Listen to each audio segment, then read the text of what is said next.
Raeburn and Utrecht shields. What is the deal with this? I've mentioned it a few times in vids, but we'll talk about it today. It's an interesting concept, and I'll be keen to get your guys' feedback on what you think about it. Essentially, and if you're a Kiwi, you know the Ranfurly shield. It's a very familiar concept. If you're not a Kiwi, I might have to use kind of boxing as a reference point. But essentially, the Raeburn for the men and the Utrecht shield for the women, these are trophies which don't exist yet, in physical form anyway, which are passed from team to team the same way that a heavyweight boxing belt passes from fighter to fighter, right?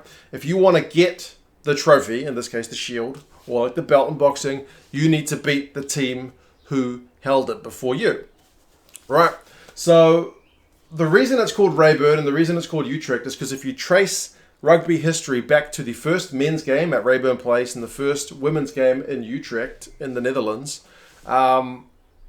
that's kind of essentially where the first ever trophy decider was held. So 1871, I think it was, for the men. Scotland and England played at Raeburn Place and Scotland won. So it's like they get the belt, right? They get the shield.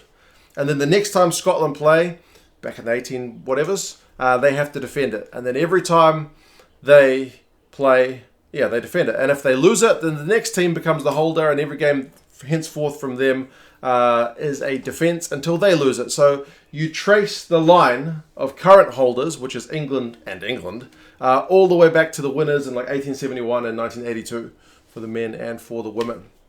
So, I mean, what's the idea behind this, I guess, is your kind of question. If you don't get it, what's the point in having another trophy? I can only really give you this example, as I mentioned, the Ranfurly Shield here in New Zealand, which is a trophy which also goes back quite far, although our one was literally a trophy which everyone knows about. The Raeburn and Utrecht ones are still trying to kind of raise awareness and get actual trophies made, but it always added a lot more spice to any game that is a shield defense. Now, the difference with the Ranfurly from this is that the Ranfurly Shield here in New Zealand Provincial Rugby is you only have to defend it at home. So when you go away, you don't have to defend it. But anytime you're the shield holder and a team is coming to you, you better believe they're going to play their best team and they're going to try their hardest to try and take that trophy. And if you were thinking as the coach, oh, it's halfway through the season, in terms of the overall competition, like where we're trying to finish in the semi-final spots, we're not doing that well, so why don't we play some of the youngsters? But if you're the shield holders, you've got to play your best team because you don't want to lose the shield. You want to lock the shield up for as long as you can.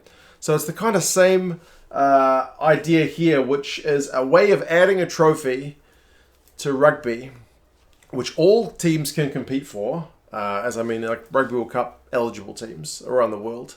That doesn't add any fixtures to the kind of already quite hectic schedule. And as I mentioned, the same deal with the Ranfurly Shield and our provincial rugby. Like, there's the main competition going on, but the shield's just kind of there in the background, and teams are trying to win it if they can get a chance, because you don't always get a chance to win it. It just depends on the fixtures. I'll give you an example from the recent history. Imagine if this Raeburn Shield does exist in more than just kind of a conceptual form.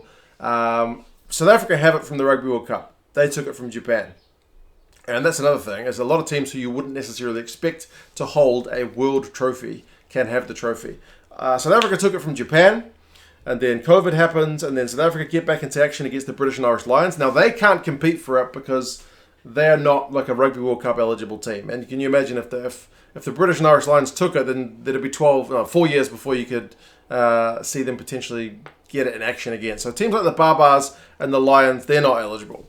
But you get South Africa, after the Lions tour, they get into action in the Rugby Championship, so they have to defend the shield against Argentina, which they do, and then they head over to Australia and they lose. They lose that first game to Australia, so the shield passes to Australia. Imagine at the end of the match, Michael Hooper's lifting up the shield, but he knows next week we got to defend it because we're playing South Africa again, and they managed to get it done. Big victory. Now, if you're a Kiwi, you haven't had the shield, this one, since 2017. You are thinking, I hope South Africa beat Australia because then we are playing South Africa next. I want a chance to take it. But in the scheme of this for the Rugby Championship, if you're thinking about it in 2021, New Zealand had already played Australia. So by Australia securing the shield twice against South Africa, New Zealand does not get a crack. It then goes on to Australia defending it against Argentina and then against Japan. And then they head over to Europe for the Northern Tour and they lose it to Scotland. And then if you're South Africa, you are pleased because you get a second crack at it. Sure enough, South Africa, they go and beat Scotland, so they take the shield back. Happy days. That's kind of making amends for losing it to Australia in the first place. But next week, 1 week later, England go ahead and take it from South Africa. And weirdly enough, if you're a Scottish fan, you're happy about that. You're happy about England taking it from South Africa because what's the first opponent for Scotland in the Six Nations next year? It's Scotland v England. So Scotland get a crack at getting that shield back. If South Africa had kept it, it goes in the closet, or goes in the trophy cabinet, not in the closet. It goes in the trophy cabinet until like June next year when the internationals get back underway for the Southern Hemisphere teams, right? So yeah, this is kind of what I'm talking about. It's a trophy which every team can compete for. You win it by defeating the team that holds it. Just like in boxing, I don't really follow boxing, but if you beat, I'm assuming, if you beat the belt holder, you get the belt, right? Like WWE. If you beat the belt holder, you get the belt. And then you defend it as long as you can until someone takes it from you. And as I said, it can make weird situations where selfishly you are looking at when is your team's next chance to get a crack at it. Yeah, it works really well in the Raeburn Shield over here in New Zealand, like I mentioned. Like, it makes games which weren't that meaningful suddenly much more meaningful. You get guys who are like 37 years old who've had 10 cracks at it and never managed to win the bloody thing. Or other guys who win it in their first game. It just adds, trust me, at least in the Raeburn Shield terms, it does have that extra bit of history, which is the thing you kind of have to create with this one. But yeah, it certainly adds a lot of spice. And like in some towns in New Zealand, when they win the Raeburn Shield, they do a bloody parade down the street, man. Like, it's a big deal. It's a big deal. Auckland, of course, we haven't had it for ages, but we don't do much. Yeah, but anyway, so that's the kind of recent history. You win it by taking the teams who had it before you. All the teams compete that are Rugby World Cup eligible teams. There's not an actual trophy at the moment because it's still just kind of a concept. But I think it has a lot of potential positives. Like, I know rugby's kind of looking to make more games meaningful, right? They were looking at rejigging the calendar to get rid of the tours and kind of make some kind of, not a World Cup, but a World Nations League or whatever it was a year or so ago. But yeah, this kind of trophy, you don't have to add any fixtures to the schedule. And suddenly kind of everyone's a little bit interested. Like, if you're the next opponent for England in the Six Nations next year, likewise, if you're competing, if you're playing, I don't know who's playing England second, but if you're playing England second, you don't want Scotland to take it because you want your first kind of crack at getting the shield. And also, I should mention, like, teams like Romania's had it, at least for the Raeburn. Romania's had it, Samoa's had it, Japan has had it, Argentina, like New Zealand, South Africa, Scotland, all the Six Nations teams apart from Italy. The 4 Rugby Championship teams have all had it, plus like Japan, Samoa, Romania. So quite a few teams have had it. Yeah, and it's just that kind of thing. If you do get that buy-in, it becomes kind of a, just that kind of extra bit of thing to compete for. As I said, coaches may not want to rest players or players who've never had it before who... But yet they might be going to their coach and saying, put me in, coach. I want to play this week because I want to crack at the Raeburn. So, or the Utrecht for the women's competition. So, yeah. The trophy itself would be like this kind of shield design with the little individual shields around it, showing every time it changed hands, I believe, is the concept, which is similar to what we do here in New Zealand with the Raeburn Shield. It's got the little mini shields which have got inscriptions, and then when it gets filled up, they take some of them off and put new ones on, because obviously it fills up eventually. But it'd be a nice, big, meaty trophy.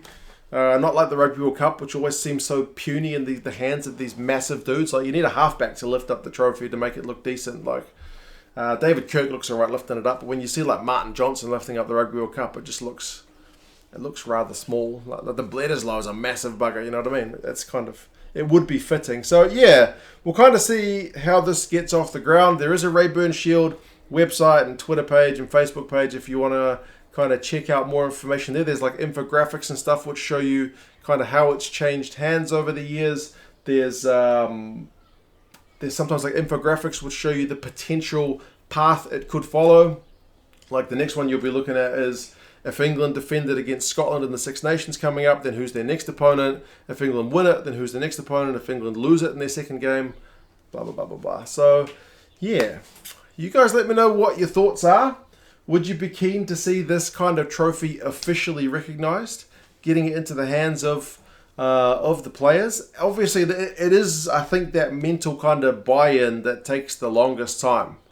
But once you get that, it kind of becomes just a bit of a cool extra feature, which, as I said, doesn't take any more games. And it can make some games which otherwise might have just been end-of-year games, dead rubbers, or nothing particularly going on, suddenly actually kind of quite important games for an actual trophy. But yeah, you guys let me know your thoughts. As I said, check out the Raeburn social media stuff. I'll put links in the description as well. But yeah, any potential negatives you can think of? I've listed some of the positives. Other ones you guys can think of. If you're New Zealand fans, you can chime in with some kind of Ranfurly Shield stuff if you like, because as I said, that's the closest thing I associate it with. But otherwise, boxing is probably the WWE is maybe the closest you can associate it with. But yeah, you guys let me know your thoughts, and I will talk to you again soon. See you later.